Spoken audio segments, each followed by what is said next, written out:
Questions here I want to ask our panelists, and I think I'm going to start with you, Donna, if you don't mind, since you're so close to me. The first question is, how can we address racial disparities and maternal health outcomes, particularly focusing on the experiences of Black mothers, and what strategies have been proven effective in combating these disparities? So no pressure, but if you could open us up. I think we've come a long way and still can go further with insurance, health insurance for all. If you have health insurance, you are part of the way there. Doula services, just having doula services. If you know about doula services are free under your health insurance. And another way through education. All right, I like those three. Education, educating our clients on their services and their rights. She's gonna talk about that. Oh, okay. Naomi, can you jump in there and tell us what you think may help to improve the strategies for Black birthing people and the disparity? Yeah, it's a hard question. One where I think both the community has the answers, so we know what can help us. We know, and we've been very vocal in what we want. And the people who are distributing healthcare are the ones responsible to listening to us. We've all said it loud and clear. I don't know what anyone else on this panel can say or do to convey that the maternal health care crisis is not about us and our health. It is about the violence that obstetrics and hospital institutions and the history of our country has inflicted upon us. So in answering the question, what can we do? We've done it. We've said what we need. We've said what we want. And it's now time for the people who hold that power to respond.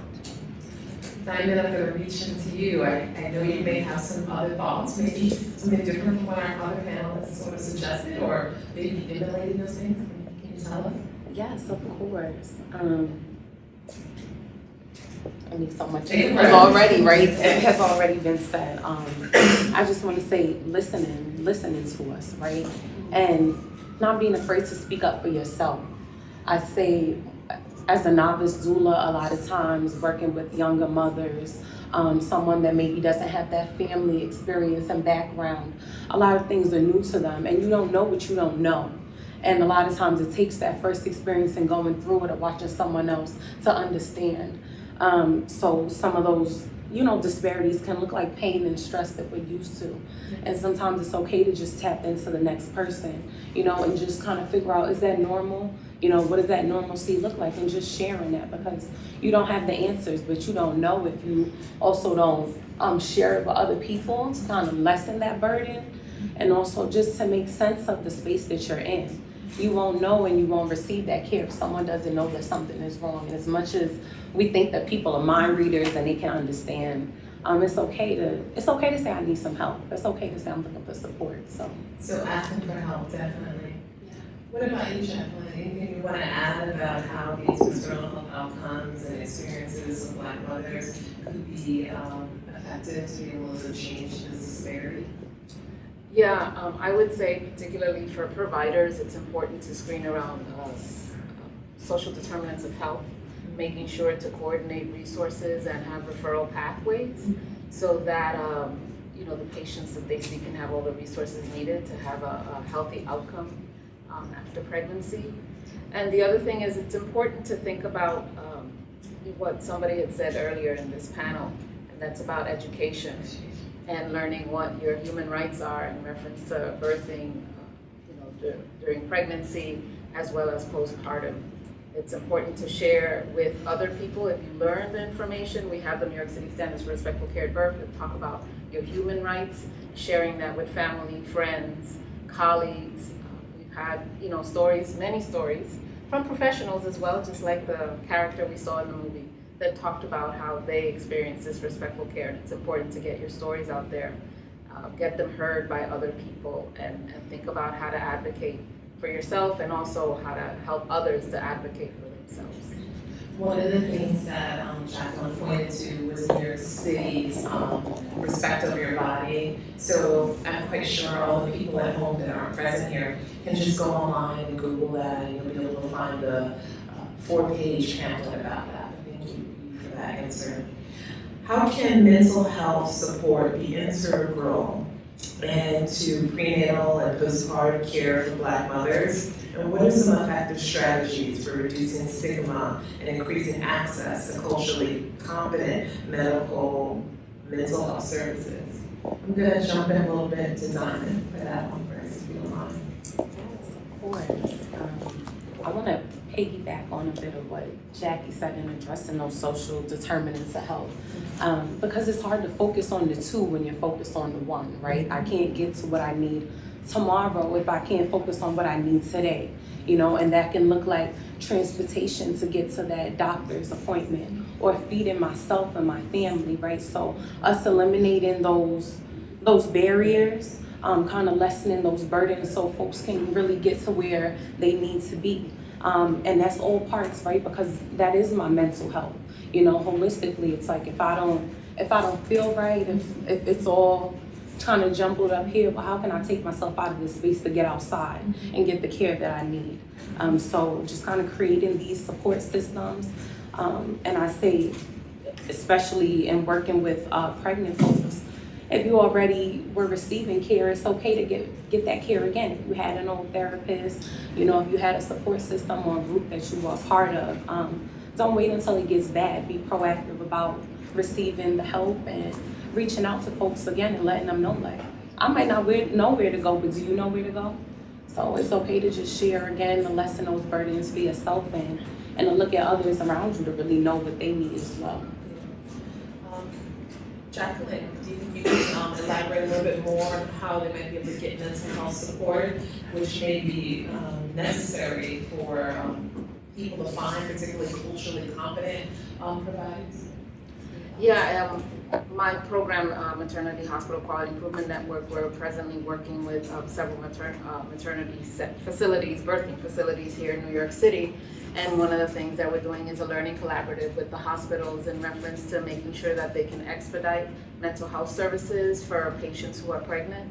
A lot of times we encourage them to talk to community and try to connect with community-based organizations that can provide the services needed for their pregnant patients. One of the things we've talked about is toxicology screening, and also in terms of mental health services, it's amazing how, when we talk to the hospitals, they talk about how long it took for a referral for a person who needed to talk to someone would take. And so we've been able to work with several of them to expedite that. And now, usually the turnaround is about a week before somebody's referred to mental health services and they can see somebody and talk to somebody. And one of the accomplishments to one of the hospitals that we're working with that really makes a difference has to do with trust. Mm-hmm. When you talk about stigma, we noticed that a particular nurse had a relationship established with these pregnant individuals. And it was really important for her to know them, for them to know her name, for them to hear from her what concerns and share their concerns. So there was a trust factor there. And so they were more willing to access mental health services because of the established relationship. And some of her clients, or some of her patients actually, were there for like their second child or their third child, but it was great to have a consistent provider there, the nurse. And the social worker working with that same individual and their family and having a good experience so that they can establish that trust. Thank you for that. Donna, what about you? What are some keys that you would say would be helpful for reducing the stigma as well as accessing mental health services? Anything you want to sort of add in there? As I'm thinking about this question, I'm thinking about a client of mine. When I met her, she was pregnant and in therapy. And I felt so good about that, And if that could be offered in a client's first visit during prenatal therapy services. Also, to have people who have done therapy advertise and say it's okay.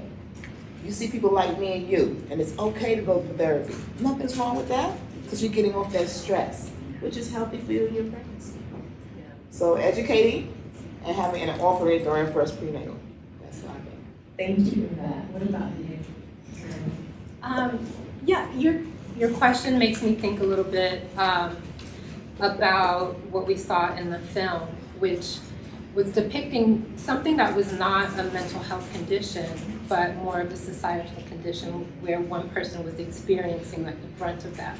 And so in this film Toxic, what we're seeing is how weathering impacts the body, and how the body then, while being like tested by the stress of being pregnant, it also has this accumulated stress, years of stress that it also has to just work through and deal with, and then that compromises the pregnant person's health.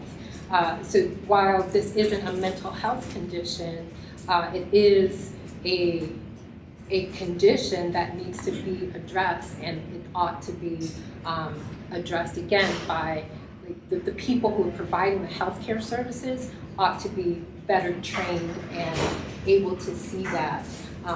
And this film, I think, does a really good job of highlighting one day in the life. So if this is one day in the life, then what are all the other days? And then we can see what the accumulating effect has on that person. So it's not, again, the individual, but rather the society that we're operating within.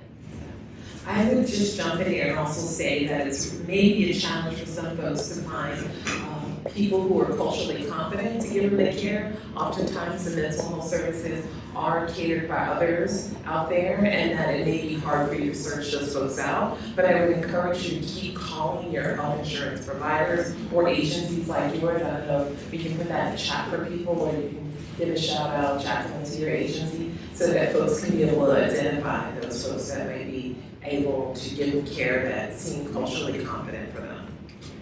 Any other thoughts on that? Okay.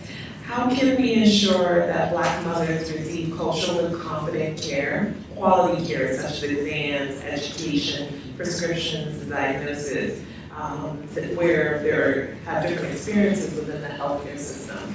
Let me start over here this time with you, Donna, if you don't mind. Can we say mandatory? Yes, we can. We should make it part of the prenatal. It should be mandatory.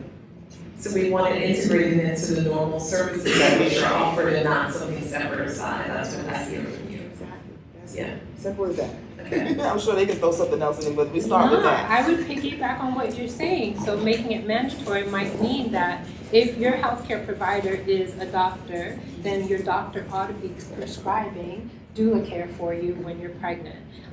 And to your question, Shanisha, about how can we ensure that the care is culturally competent? Again, we can listen to people who are pregnant, and people who are pregnant will often say that, hey, I would like to be supported by someone who shares my background, who shares some of my cultural experiences. And so if that's the case, and maybe a care provider like a doctor can't meet all of those needs, then we can say that there are doulas, right? Doulas who can support you. There are 2 doulas in the room who are community-based doulas, at least 2 doulas in the room, who I know who are community-based doulas, who are out there supporting people in ways that are culturally competent and relevant every single day. What about you, Jonathan? Any thoughts there about how we can be able to get community-based, culturally competent care? Yes. I have lots of notes, so Okay, great. I'm picking the best one. Okay. Preparation. I say for myself as a community doula, right? In a community space that I'm working in.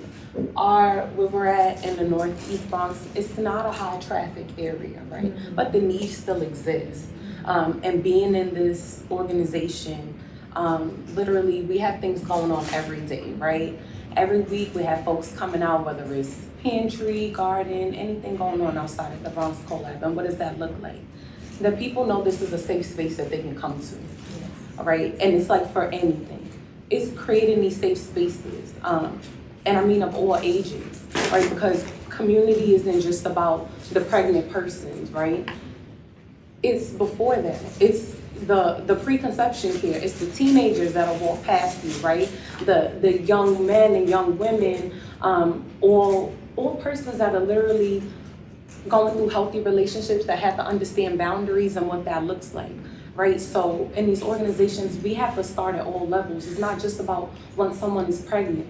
You know, it's like the same way after giving birth, you're seen after 6 weeks. 6 weeks, you know, you need help after 6 hours. You need help after 6 minutes, you know? What are we talking about? So just literally connecting, like on a horizontal level. You know folks that are in your neighborhood, like the local organizations, collaborate. You know, you have a few dollars here, you have a few dollars here. Well, let's combine it to do something well for our community. It's really just reaching out to the folks that are already on your level, and making something happen. You know, it's not always about reaching up to see who can help you in those spaces, but also bring the folks in that you know. You know someone that recently graduated from school. You know someone that's in a new program that would love to offer their services for free, you know, and just a little bit here and there. So address those needs, address the hunger, the transportation, the child care services, offer something non-traditional, and really just assess the need and where you are in your community. I like that, assess the need. Jacqueline, could you? Sure, I'll speak in reference to the work that we do, which is with hospitals and providers. And one of the things that we do is provide training on the sexual reproductive justice framework, and also helping them to think about the historical oppression that has been experienced by Black and Brown people in this country and many other parts of the world, and thinking about how to interact with individuals who are their patients who have experienced oppression, and also trying to make them understand that when they're asking questions is because, you know, they're trying to establish how to take care of themselves. It's not that they're trying to question their authority as doctors. It's because it's important to establish some type of bodily autonomy about how to go about taking care of themselves.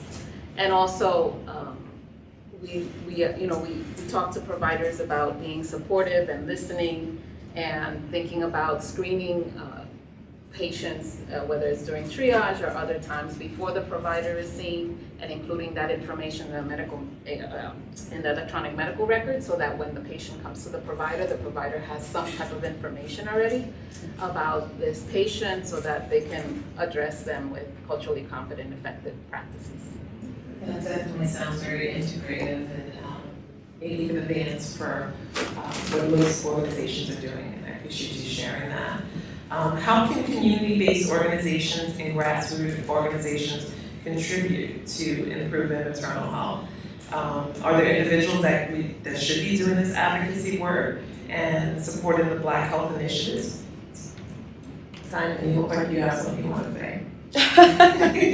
Just, again, just talking about that integrated care, like we shouldn't have to go so far outside of our neighborhoods.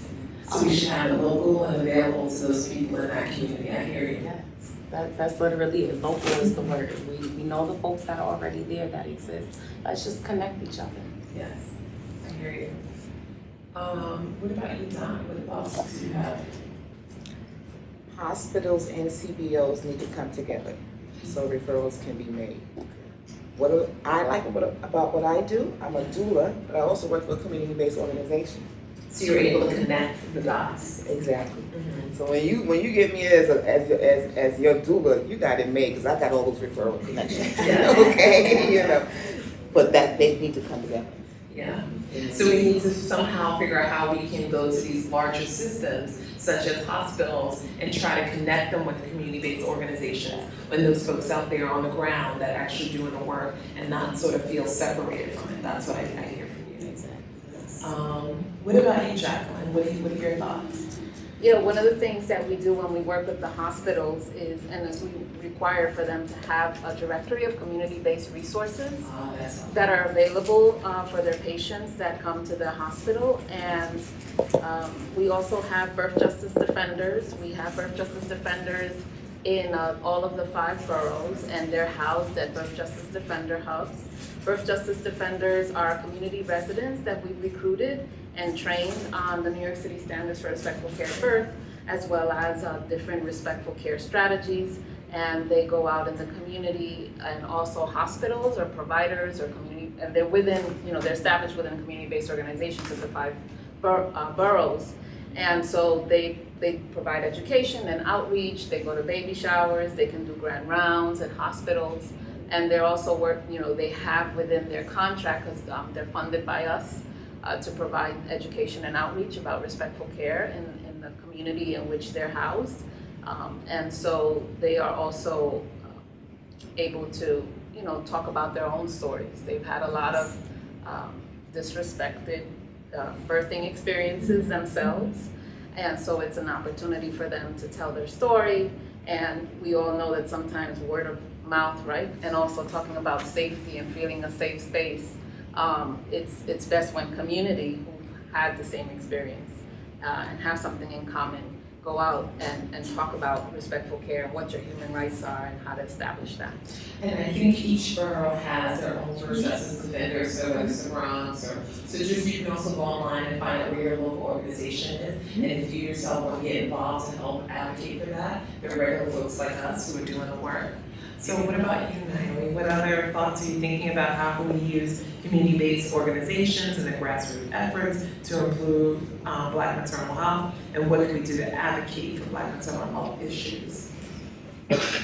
I take a deep breath when answering that question because we do a lot in community-based organizations, and I don't want to tax the community-based organizations with doing more.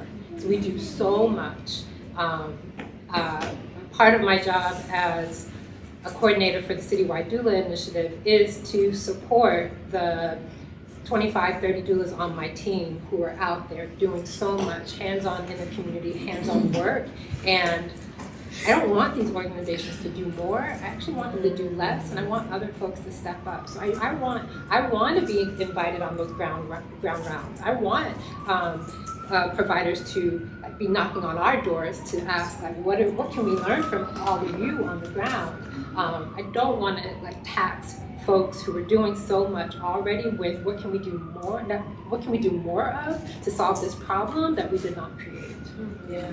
So what I hear from you is we need our sort of institutions to reach back to the community organizations and try to help bridge that gap and not only put it on the community to help solve the problem that they did not necessarily cause. Exactly. What I'm calling for is a reframing. Even if we reframe this conversation around Black maternal health to what the obstetrics neglect and mistreatment, right? Because again, we are not the ones with the problem. We don't have a problem. My body is not problematic.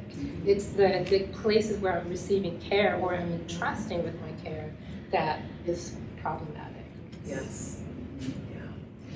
All right, in what ways can we support families and partners of Black mothers through the transitional experiences of pregnancy, childbirth, and postpartum? Anybody want to go first? Something I used to do years ago for a foster care agency, I did parenting classes. So if you got an ACS case, you ended up coming to me for parenting classes for 12 weeks. They would walk in mad, pissed, furious, because they had to be there. And by the time 12 weeks was over, they was like, how am I going to live without you? What will I do next Tuesday? Because they knew it was a need and it was making a change and difference in their life. So education, I'm back to education again and support. Yes, definitely agree with that. Why don't we just go down the line? Yeah, what I also hear and what you're saying, Deborah, I think is that you found a way to spark the joy of being a parent in the groups that you were meeting with. People who showed up with a lot of distrust found you and the community that you created, and you did something to help shift why they were there and who they can be on the outside. And so part of what we need and ought to be remembering is that this is a very tender, delicate, special time in the lives of people, and we can't just only treat people as problematic, but also see that they have joy and they ought to be able to sit proudly in this joyful experience. And even if they are in a ACS situation where it might not be all joy, there's probably something that you can pull out from it, and it sounds like that's what you were able to do. Yeah, like there's always a way that in which we can learn from whatever situation we may be in. Yes, and we can learn from people's joy. We don't need to always learn from the disparities. We don't always need to learn from death and poor outcomes. There's learning in joyful experiences as well. What do you think down there? Yes, as a full circle doula, it's been like just pressed into my brain about upholding the family unit, and just valuing the individuals, right? Valuing them as a unit of parents, and then the family unit. You know, a lot of times we just get stuck on the baby and we say, how's the baby? How's the baby? How's the baby? How's mom? How's dad? How y'all doing together? Right? Parents, how are you doing? Guardians, providers, whatever it is. And how are the other children doing within that household, right? So really just like sticking to the family unit and encouraging them. And for me, that starts back in pregnancy and encouraging wellness goals, right? Like, what do you have to look forward to you? Not the things that maybe you want for everyone else, but what's at least 3 things that you like to stay with. Like your own personal goals. Yes. What are your I am statements? What do you want now? What do you look forward to after this? Something that you can hold on to, right? It's important, and I think about even for my postpartum visits, I have a checklist of things that I want to do. Do I get to any of those things? No, because I literally come in, kick my shoes off, and I'm sitting down with mom. And she literally just wants the time to talk. It's being present. It's just showing up. You know, even as a family or friend or something, bring a meal over. Maybe they don't even want to talk to you. Don't even look at them, right? Like, let them take the food out your hands, put it in the fridge, and maybe they just need a nap. It's just showing up and reminding them that they're still an individual, that they're a family, and that now they have a new addition, you know, and it's okay for you all to move forward and be well together. But we have to remember that it started with this unit, and you all will ultimately be together at the end, right? The folks will come in and support you, but it's you all that will go through your day-to-day things together. So remember to just uphold that and encourage the family to be a family. I like that. Highlighting sleep, highlighting bringing food. Yes, I love that. And is she taking a shower? Heard over here from Donna? Uninterrupted. Uninterrupted, yes. What about you, Jacqueline? What other sort of Well, it's girls? hard. I agree with what everybody said on the panel, and there isn't much more I feel like I can add to it. But definitely, you know, showing up, being present, being supportive, you know, thinking about also what aftercare is needed and how you can support them to follow up with those visits, because that's important, especially if they're experiencing any complications after the birth. Thinking about how you can be supportive in getting them back to the provider to make sure that everything's okay, and you know, also checking back up with them. Did you go, were they attentive or were they dismissive? Because we saw that happen in the video. So I think, you know, thinking about how you can support somebody in advocating for their human rights, if there's complications after birth. And even thinking back to the video, how can we best support that birthing person after such loss and stress, and what that may mean? Yeah. Are there any questions in the chat? Oh, go ahead. We have a couple questions on Zoom. The first question is from Vanessa. She asks, is it best to replace your doctor or discuss how you feel dismissed when your concerns are not being addressed? Yes. Sorry.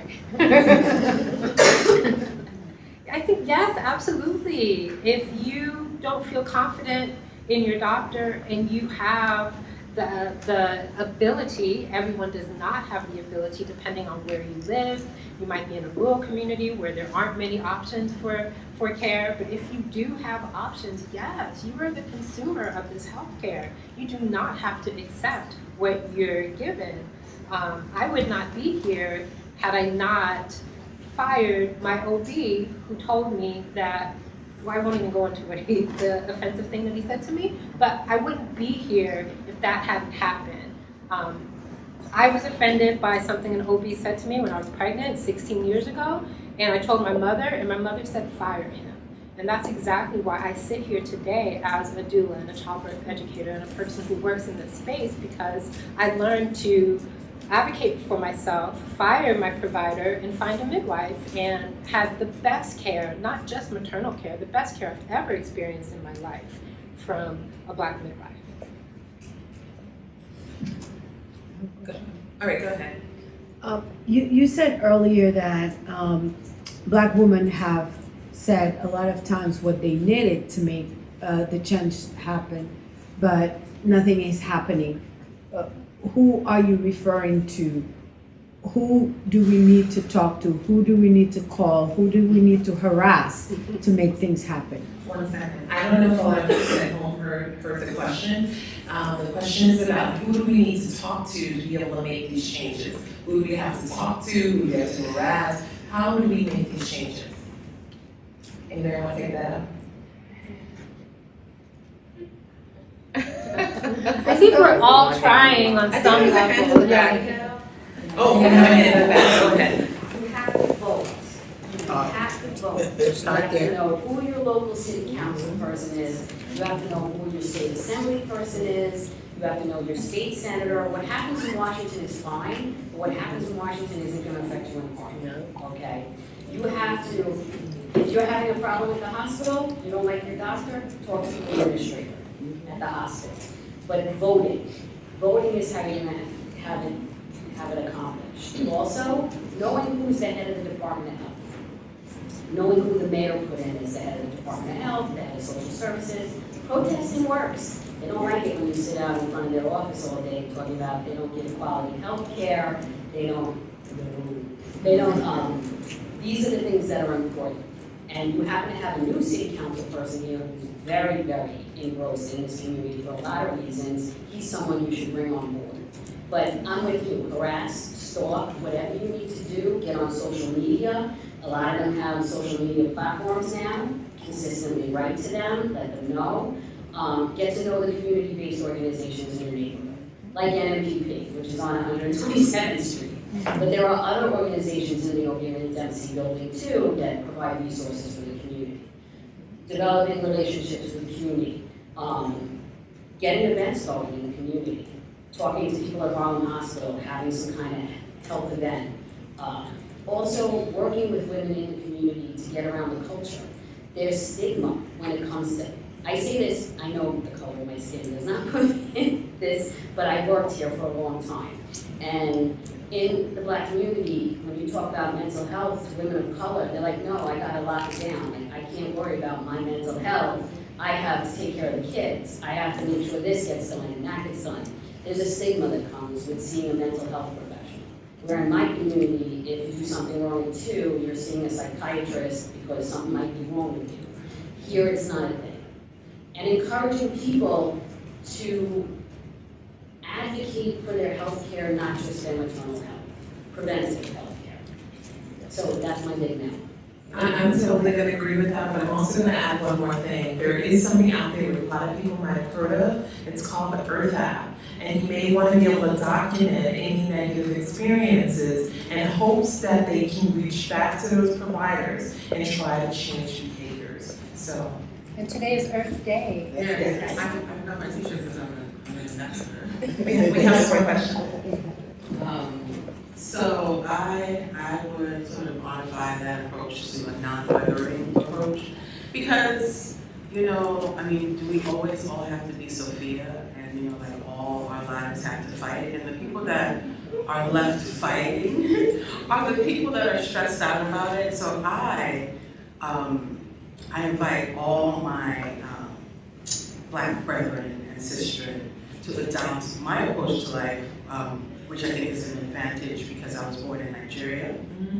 And so I came here when I was 5. I'm very Black, very much in America. But I do have this sort of feeling like, listen, I'm paying you, right? So like, you know, Nigerians are obnoxious, join us, because we're your cousins, come, right?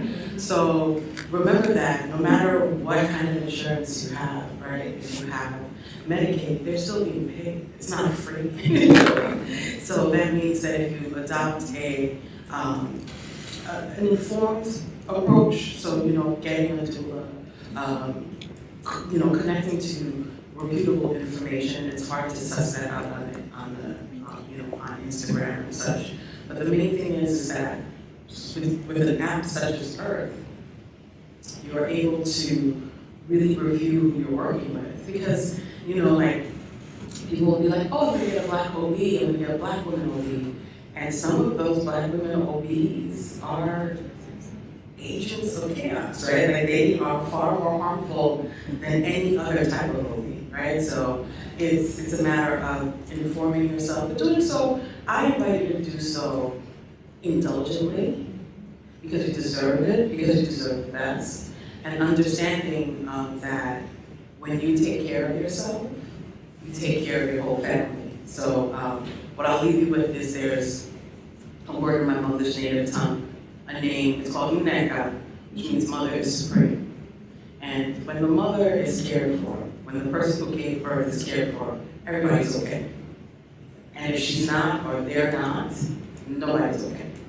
So remember that, to understand that if you want to take care of other people, really take care of yourself and really ask for good things for yourself. Thank you for those words. Do we have any more questions in the chat? Lauren submitted the question that we saw in the film that Nina felt reluctant to contact her OB because her concerns were repeatedly disregarded. You described how you teach and practice patient advocacy, something that is unfortunately needed over and over again in our healthcare system. What can you share with patients who are not under your care and feel ignored by their providers? Other than participate in your wonderful programs, what else can they do?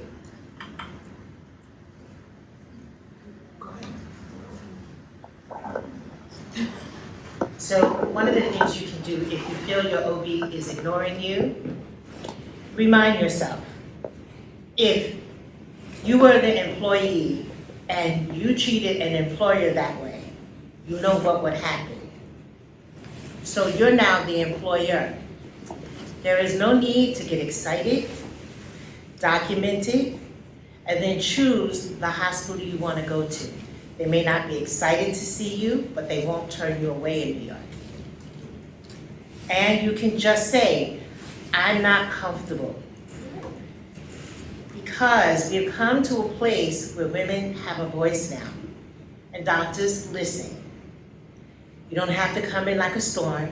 You can be quiet, and they will listen. One of the toughest things to do as a woman is to say out loud, I'm not comfortable, because it's not encouraged. If you know a woman that's at that crossroad, just stand beside her. You don't have to come in, with your Vaseline on and your earrings out. It's not necessary. You don't have to show up in force, just say what there is to say. And every doctor you interview, they don't have to kiss your feet, but you don't have to kiss theirs either. Yeah, it's a respect, it's a mutual respect. And they're gonna do what they do and say what they say, but now is the time to ask questions.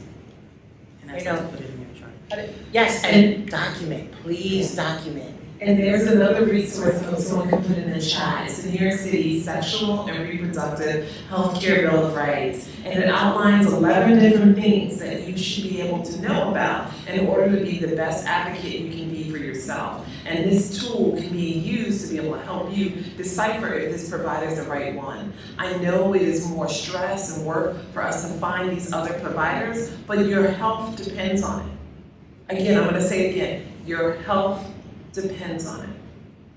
All right, what's the next question in the chat? That's it? All right, does anybody, oh, we got another hand over here. One second. No, please. I'm a social worker. I work with youth. Yay.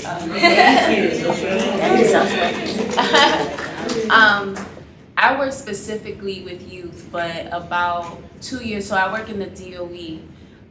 And so I've gotten to learn a lot about work-related stress, internalizing it, how it affects your body. So I had an experience where I had to go to the doctor. They thought I had a yeast infection, but I had to fight or stand up for myself. Found out I started getting fibroids, amongst other health issues. So my question is, as health practitioners, right, we're talking about what our clients need and all these things. Even in watching the video and seeing the microaggressions on a day-to-day basis, how do you face compassion fatigue, one? And two, how do you balance your own self-care while you're fighting for others, but also needing to have energy to fight for yourself to deal with the same issues that your clients are facing, on top of having the pressure of being the leader as the person people see as the guy, but not having someone for yourself for that support because you're the leader, you're the guy, you should know better, you should know how to take care of yourself because you're the professional. So how do you balance that if that's something that you face? I think I'll go first, because as a midwife, I do see this. And what I would say is that you have to save yourself. Just like you see on the airplanes, if you don't put your air oxygen mask on first, then you're gonna be on the floor and nobody gonna save you. So you have to save yourself, and you have to do some self-care. Some times that are best for you to step away from clients, different situations, other things kind of going on, and be able to decipher what's best for you. Sometimes I even remind my clients and people I work with, I have to remember to pay my phone bill just like you gotta remember to remind me about something else. There's a lot of things on our mind, and it's not that your person can't handle it, but it's only so many things you can handle. So I need you to take time out. You hear me, take time out this week to really do something for yourself, whether it's as simple as getting a 2-minute walk-in, or laying across your bed and just meditating, or going outside and catching some of the sun between these clouds we get. Whatever those things are. For some folks, yes, it's going to get a massage and all these big things. But it's these small moments that you need to do for yourself, because if you're not okay, you cannot take care of any of these families that you're giving care to. Anybody else? So last round, we as panelists and all of your ultimate wisdom, if you would go around and give us your last set of key takeaways, because believe it or not, it's almost time for us to end. Let's start over here. Yeah. Sure. I'm gonna sound like a broken record, but my key takeaway is please try to get a copy of the New York City Standards for Respectful Care at Birth. We have them available. You can call 311 posters and brochures, because these are human rights that are helpful. It's about educating and informing community about these human rights so that they can advocate for themselves. So that's my last takeaway. Thank you. Yes, I'd like to add that it's never a bother to ask for what you need. Ask for what you need, ask and you shall receive. And sometimes you just have to take it, and that's okay too. Get what you need. Get what you need, because you're your biggest advocate. I'll end on just community. So one way to practice self-care is to be in community with other people, because the community can hold you accountable, right? So having a space where you can go where there are other people who might be experiencing compassion fatigue, or there are other people who are doing community doula work, knowing that you're not doing it alone can be really energizing and can combat some of that fatigue, and knowing that if you need to be held accountable to taking care of yourself, then you have partners who can hold you accountable. And I guess I'll go last. My thing would be hydration. Oftentimes we are not well hydrated, and that may be affecting how your health is and your body is. And the second thing is sleep. Sleep deprivation, especially for our birthing people, our postpartum people, more sleep is needed. We do not get enough sleep. So that's where I'm going to end. I want to thank everybody for being here tonight, especially our panelists. Oh my goodness, y'all. And our moderators, so please give them a round